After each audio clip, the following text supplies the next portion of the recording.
Soulmate एक प्रेमकथा भाग 35। Avni ma'am, बॉसने मला कॉल करून तुम्हाला सेफली विलापर्यंत पोहोचवायला सांगितलं आहे. तुम्ही कालपासून गायब होता, त्यामुळे रेवा मॅम आणि तुमच्या फ्रेंड्स काळजीमध्ये होत्या. मी त्यांना तुम्ही ठीक असल्याचं कळवलं आहे, त्यामुळे आता आपल्याला निघायला हवं. पीटर म्हणाला, तुम्ही सगळेजण मुद्दामून माझ्यासोबत असं वागताय ना? रवी सर आणि आता तुम्ही कुणीच मला अनिल सरांविषयी काहीच सांगत नाहीये. मला माहीत आहे त्यांना मला भेटायचं नाहीये, त्यामुळे ते माझ्यासोबत असं वागत आहेत. तुम्ही सगळेजण त्यांच्या ऑर्डर्स फॉलो करताय ना? तर मग त्यांच्यापर्यंत माझा एक मेसेज पोहोचवा. त्यांना सांगा की त्यांना जर माझा इतकाच राग आला असेल ना, तर त्यांनी समोर यावं आणि मला हवी ती शिक्षा द्यावी. मी कोणतीही शिक्षा भोगायला तयार आहे, पण काहीही झालं तरी मी आज त्यांना भेटणारच. मी ऑफिसमध्ये चालले आहे. आज त्यांना मला भेटावंच लागेल. त्यांना भेटल्याशिवाय मी कुठेही जाणार नाही. अवनी आपल्या डोळ्यातले अश्रू पुसत दरवाजाच्या दिशेने निघाली. मॅम, मॅम प्लीज थांबा. सर ऑफिसमध्ये नाहीये. ते सध्या एका प्रोजेक्टच्या संदर्भात शहराबाहेर गेले आहेत आणि तिथूनच ते आज रात्री एका बिझनेस डीलसाठी आठवडाभर लंडनला जाणार आहेत. यापेक्षा जास्त मला काहीच माहीत नाही. पीटर मान खाली घालत म्हणाला. तिची अशी अवस्था बघून त्यालाही खूप वाईट वाटत होतं, पण आपल्या बॉसच्या ऑर्डर्स फॉलो करणं त्याला भाग होतं. पीटर जे काही बोलला ते ऐकून अवनी सुन्न झाली. तिला अनिलने बोललेले वाक्य आठवले. तुला मी तुझ्या आसपासही नको आहे ना? माझ्या जवळ येण्याने तुला त्रास होतो ना? तर ठीक आहे, आजपासून तू माझा चेहराही बघू शकणार नाहीस. याची मी पूर्ण व्यवस्था करेल. त्याने आपला प्रत्येक शब्द खरा केला होता. त्या क्षणापासून आतापर्यंत ती अनिलची एक झलक बघण्यासाठी तरसली होती. हे सगळं आठवून अवनी जोरजोरात रडू लागली. तिला रडताना बघून पीटर आणि त्या मेडला खूप वाईट वाटत होतं आणि त्याच वेळी आपल्या लॅपटॉपच्या स्क्रीनवर हे सगळं बघणाऱ्या अनिलच्या हाताच्या मुठ्ठी घट्ट आवळल्या गेल्या. अवनी कितीतरी वेळ तशीच बसून होती. भावनांचा आवेग ओसरल्यानंतर ती थोडी शांत झाली. अजूनही तिचं मन त्याच्या आठवणीने दाटून येत होतं. आता पुन्हा कधी त्याची भेट होणार हे तिला माहीत नव्हतं, पण ती सुद्धा सहजासहजी हार मानणार नव्हती. तिने डोळे पुसत वर बघितलं तर आता पीटर आणि ती मेड दोघेही तिथे नव्हते. मेन डोअर सुद्धा बंद होता. आपण एका अनोळखी घरात एकटेच आहोत या विचाराने ती क्षणभर घाबरली. तिने उठून दरवाजावर थाप दिली, पण बाहेर कुणीच नव्हतं. आता मात्र तिला भीती वाटू लागली. ती मदतीसाठी कोणाला तरी आवाज देणार, तितक्यात बुटांचा दमदार आवाज तिच्या कानावर पडला. अवनीने दचकून मागे बघितलं आणि क्षणभर ती श्वास घेणे सुद्धा विसरली होती. गेल्या 2 दिवसापासून ज्याला एक नजर बघण्यासाठी ती तरसली होती, तो अनिल जाधव आता या क्षणी तिच्या समोर उभा होता. अवनी डोळ्यात प्राण आणून तिच्या समोर उभ्या असलेल्या अनिलला बघत होती. गेले 2 दिवस तो डोळ्यांना दिसला नव्हता, पण हा 2 दिवसाचा काळ तिला कितीतरी वर्षासारखा वाटला होता. बस हा क्षण इथेच थांबावा आणि तो असाच आपल्या नजरेसमोर असावा असं तिला वाटत होतं. ती त्याच्याकडे एकटक बघत उभी होती. या क्षणी तिच्या डोळ्यात अश्रू आणि ओठांवर हसू होतं. ज्याला बघण्यासाठी ती इतकी तरसली होती, तो या क्षणी तिच्या डोळ्यांसमोर उभा होता. मिस अवनी भोसले, तुला मला भेटायचं होतं ना? अनिल जाधव तुझ्यासमोर उभा आहे, पण मला एक गोष्ट समजत नाहीये. मला अचानक भेटण्यासाठी इतकी आतुरता, इतकी बेचैनी कशासाठी? मी ऐकलं आहे की तू माझ्या कन्स्ट्रक्शन साईटवर दिवसभर माझी वाट बघत होतीस. इतकं काय महत्वाचं काम होतं? त्या दिवशी जे काही बोललीस ते कमी पडलं का?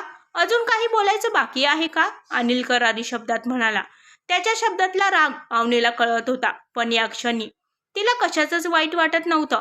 तो बस समोर आहे, आपल्यासोबत बोलत आहे, हेच पुरेसं होतं तिच्यासाठी. ती काही न बोलता एकटक त्याच्याकडे बघत त्याच्या दिशेने चालत होती. अवनीने आपला हात उचलून अनिलच्या गालाला हलकाच स्पर्श केला.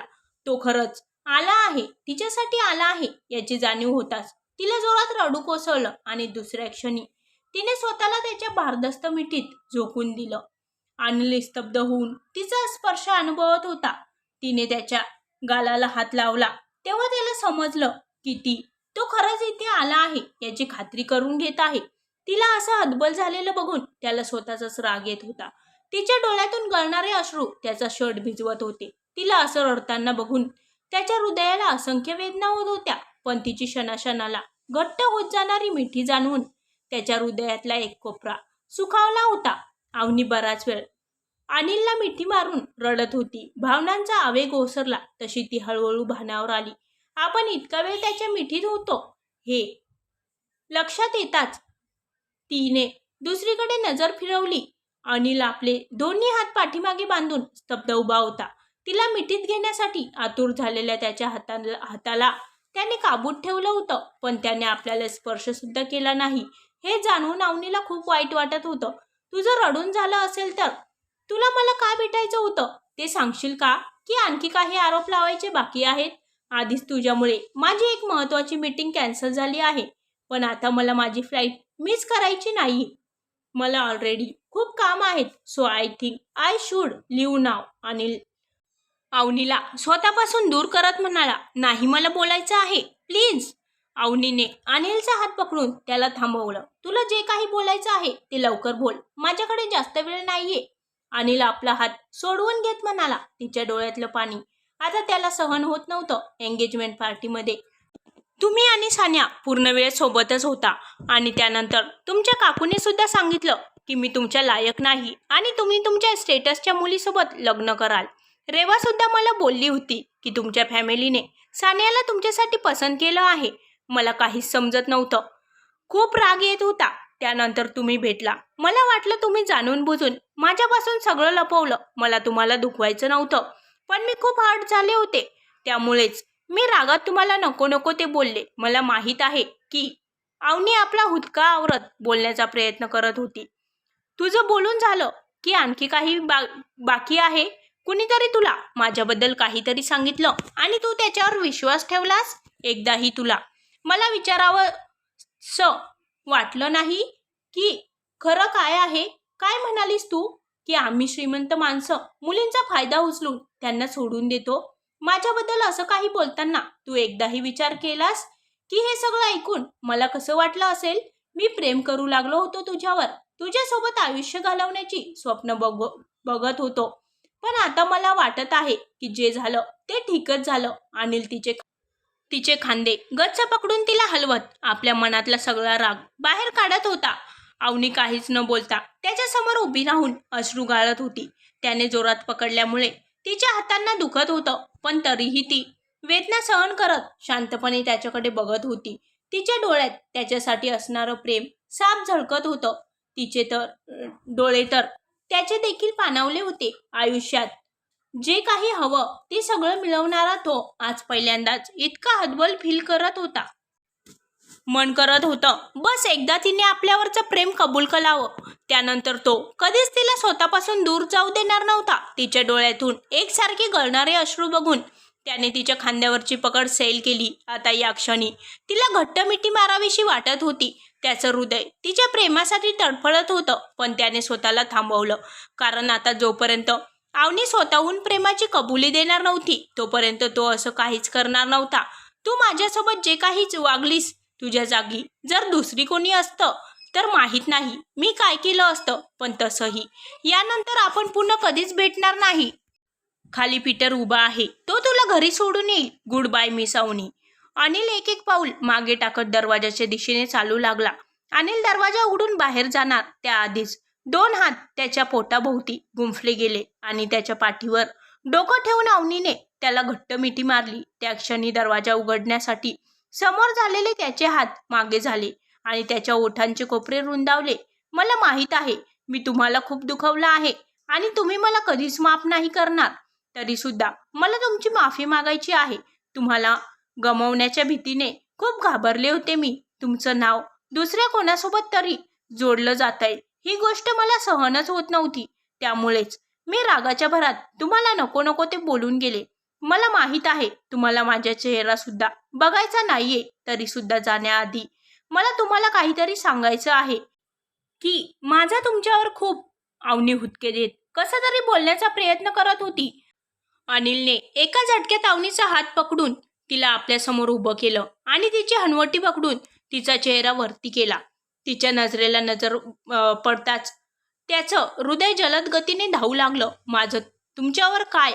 Just say it.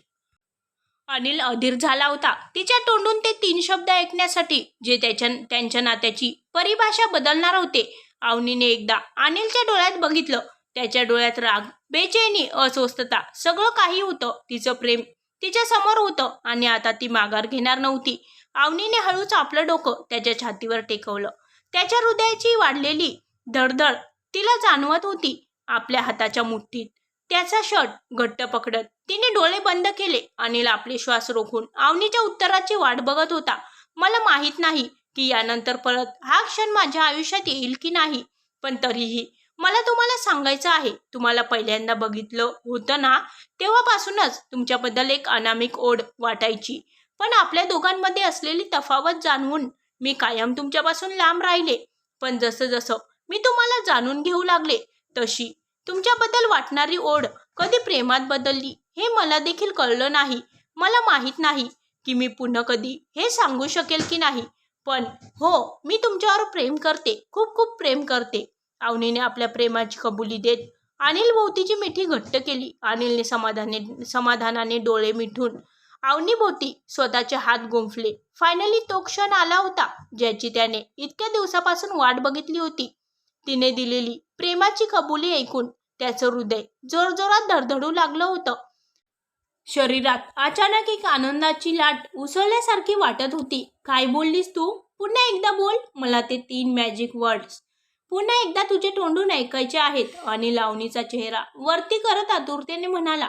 अवनीने आपली नजर वर करत त्याच्या डोळ्यात बघितलं. त्याच्या डोळ्यात दिसणारा राग आता कुठल्या कुठे गायब झाला होता. दिसत होतं ते फक्त प्रेम. तिच्या तोंडून ते प्रेमाचे 3 शब्द ऐकण्यासाठी तो खूप आतुर झाला होता. I love you Anil. अवनीच्या ओठातले पुढचे शब्द तिच्या ओठातच विरले, कारण अनिलने पुढच्या क्षणी तिच्या ओठांवर ताबा मिळवला होता. अनिल अवनीच्या ओठात घेत हळुवारपणे किस करू लागला. त्याच्या उष्ण ओठांचा स्पर्श जाणवताच अवनीच्या पूर्ण शरीरातून विद्युत लहरी वाहू लागल्या. तिने डोळे बंद करत त्याचा शर्ट घट्ट पकडलं. तिचे नरम ओठ त्याच्या उबदार ओठात दबले गेले होते आणि त्याच्या ओठांच्या स्पर्शाने तिच्या पोटात खड्डा पडल्यासारखा वाटत होता. अनिल भान हरवून अवनीला किस करण्यात गुंतला होता. तिच्या ओठांची गोडसर टेस्ट जाणवताच तो जास्तच बेभान झाला होता. त्याचा हळूवार वाटणारा किस आता डीप होत चालला होता.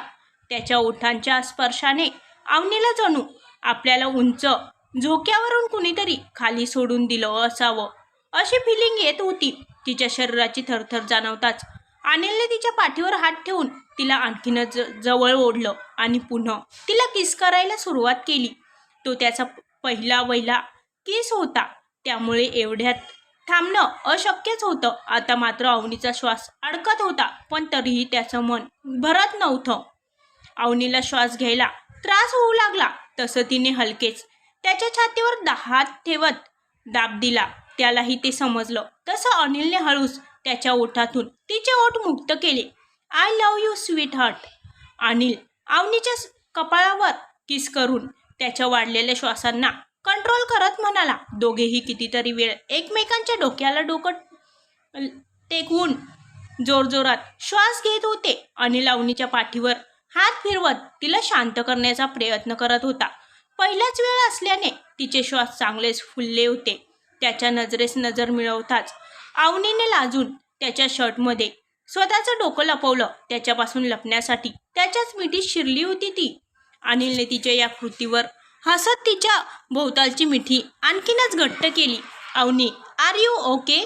स्वतःच्या वाढलेल्या श्वासांना आवरत अनिलने अवनीच्या ओठांवर बोट फिरवत विचारलं. तिचे ओठ इतके सॉफ्ट होते की किस करताना त्याला भानच राहिलं नव्हतं. तिचे गुलाबी ओठ आता मात्र लाल झाले होते. आपण तिला हर्ट तर केलं नाही ना, या विचारानेच अनिलच्या डोळ्यात काळजी दाटून आली. ओठांवर झालेल्या त्याच्या बोटांच्या स्पर्शाने अवनीच्या शरीरातून पुन्हा एकदा करंट पास झाल्यासारखा वाटला. तिने हळूच मान वर करून त्याच्याकडे बघितलं. तो देखील तिच्याकडेच बघत होता. त्याच्या डोळ्यात तिच्यासाठी खूप सारं प्रेम आणि काळजी होती.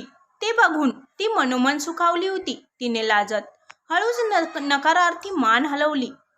तसा तो सुद्धा हसला. थोडा वेळ एकमेकांसोबत घालवून अनिल आणि अवनी तिथून बाहेर पडले. अनिलने हॉस्पिटल बाहेर गाडी थांबवली. तसं अवनीने बारीक तोंड करत त्याच्याकडे बघितलं. तिच्या अंगात अजूनही थोडीशी कणकण जाणवत होती. त्यामुळे ती नको नको म्हणत असतानाही तिच्या काळजीमुळे अनिल तिला डॉक्टरांकडे घेऊन आला होता. दुपारची वेळ असल्यामुळे हॉस्पिटलमध्ये फारशी गर्दी नव्हती. त्यात अनिलने आधीच कॉल करून सांगितल्यामुळे डॉक्टरने त्या दोघांना लगेचच आत बोलवलं होतं. डॉक्टरने अवनीला चेक करून तिच्या डोक्याचं बँडेज बदललं. तोपर्यंत अनिल डॉक्टरांच्या केबिनमध्ये बसून अवनीच्या येण्याची वाट बघत होता. Doctor, she is okay? काही काळजी करण्याचं कारण नाही ना? अवनी बाहेर येताच अनिलने डॉक्टरला विचारलं. Mister Jadhav, she is fine. ताप पूर्णपणे उतरला आहे, पण थकव्यामुळे थोडीशी कणकण वाटत आहे. त्यामुळे मी एक नवीन मेडिसिन लिहून देते. त्याने उद्यापर्यंत त्या अगदी व्यवस्थित होतील. तुम्ही सांगितल्याप्रमाणे मी त्यांच्यासाठी डाएट चार्ट बनवला आहे. त्यानुसार नियमित आहार घेतल्यानंतर त्या अगदी हेल्दी होतील. डॉक्टर अनिलच्या हातात चिठ्ठी देत म्हणाली. अनिलने डॉक्टरला आणखी काही प्रश्न विचारले. अवनी मात्र त्याच्याकडे एकटक बघत होती. तिच्याशी संबंधित छोट्या छोट्या गोष्टीसुद्धा त्याच्यासाठी किती महत्त्वाच्या आहेत हे जाणवून तिचं हृदय भरून आलं होतं. हॉस्पिटलमधून निघेपर्यंत दुपारचा टाईम झाला होता. त्यामुळे अनिल अवनीला लंचसाठी काहीच अंतरावर असलेल्या त्याच्या रिसॉर्टवर घेऊन आला होता. तो असा अचानक आल्यामुळे तिथल्या स्टाफचा गोंधळ उडाला होता. पण नेहमी रागात असणारा आपला बॉस चक्क हसून बोलतोय हे बघून तिथल्या स्टाफला धक्का बसला होता. अवनी फ्रेश होऊन गार्डनमध्ये असलेल्या एका टेबलवर बसून समोरच्या काचेमधून दिसणाऱ्या अनिलला बघत होती. तिला रूममध्ये बसून लंच करण्याचा कंटाळा आल्यामुळे अनिलने स्टाफला सांगून रिसॉर्टच्या गार्डनमध्ये टेबल लावायला सांगितला होता. तो रिसॉर्टच्या मॅनेजरसोबत काहीतरी महत्त्वाचं बोलत होता. आज बोलताना देखील त्याच्या चेहऱ्यावर हलकंसं हसू होतं. त्याला इतकं आनंदात बघून अवनीच्या चेहऱ्यावर हसू पसरलं. अनिल अवनी ज्या ठिकाणी बसली होती त्या ठिकाणी आला. तो येताच स्टाफने लंच सर्व केला.